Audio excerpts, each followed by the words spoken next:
Want to know if your Windows is genuinely activated or not? Let's check it using a simple CMD trick. First, go to your desktop.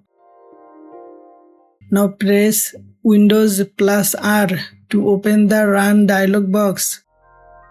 Type CMD and click OK.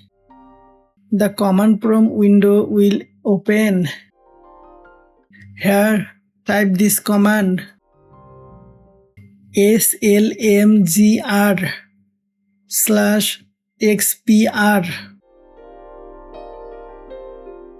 Then press enter.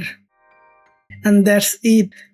A pop-up will appear showing your Windows activation status. As you can see, my Windows is permanently activated. Thanks for watching, and don't forget to like and subscribe for more simple tech tips.